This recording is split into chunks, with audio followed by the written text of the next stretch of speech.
This is new offering from OnePlus, the OnePlus 7, the real successor of OnePlus 60, while the OnePlus 7 Pro is targeting a completely different segment in the market. This comes with latest powerful Snapdragon 855 chipset with two variants, 6GB RAM, 128GB storage and 8GB RAM 256GB storage model. While during launch, OnePlus has outlined the new features of OnePlus 7 series smartphones. Those take them beyond speed are inclusion of Snapdragon 855, RAM boost, UFS 3.0, stereo dual speakers, etc. Wait, what is UFS 3.0 and will it make the phone fast in real-time usage? Let's find out in this video.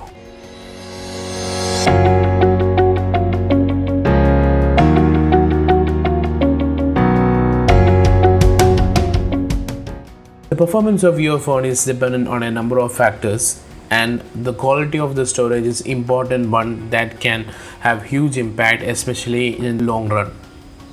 Before moving to the details of UFS 3.0, most of the affordable and the mid-range smartphones and the other consumer electronic equipments today come with the eMMC storage type.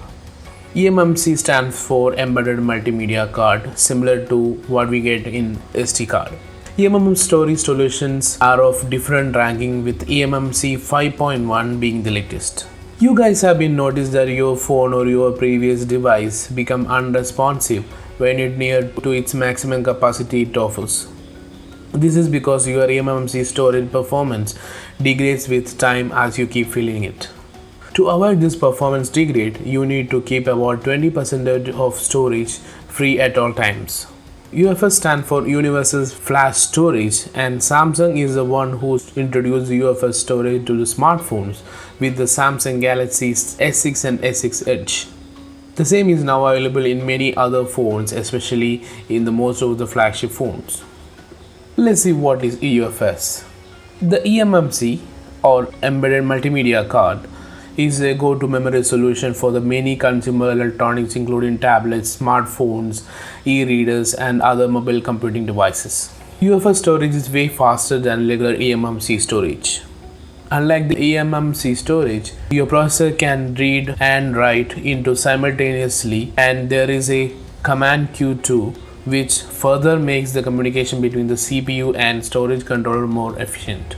UFS touts a considerable improvement in performance due to the following reasons.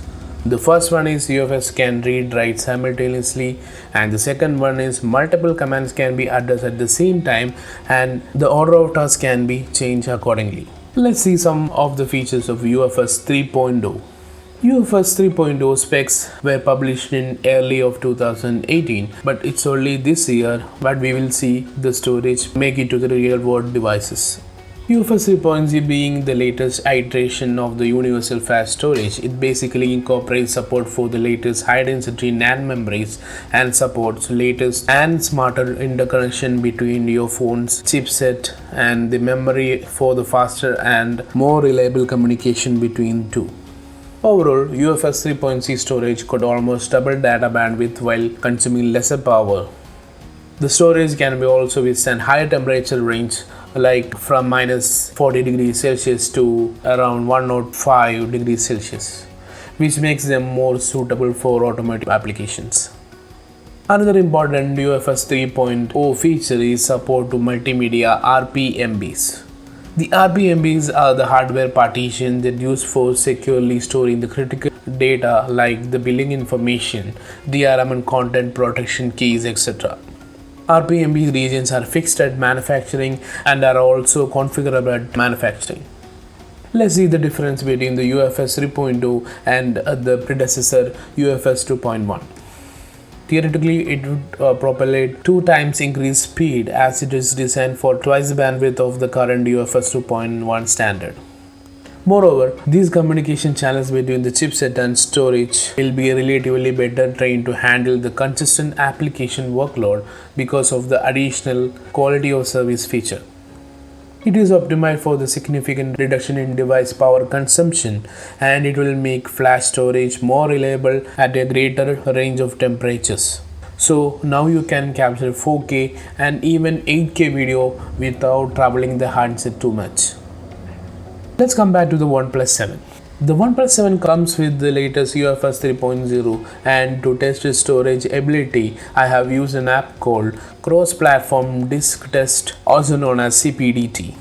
I have run the test multiple times for the OnePlus 7 and its predecessor OnePlus 6T, which is running on a UFS 2.1 storage. After consolidating the result, here are the outcomes. Here you can see almost 2 times increase in the sequential write and the sequential read speed. But when you compare the random write and random read, you will not see the huge improvements. The sequential read write, what it does is reads or writes information to the files sequentially, starting from the beginning of the file and processing it step by step. The sequential read write is faster than the random access.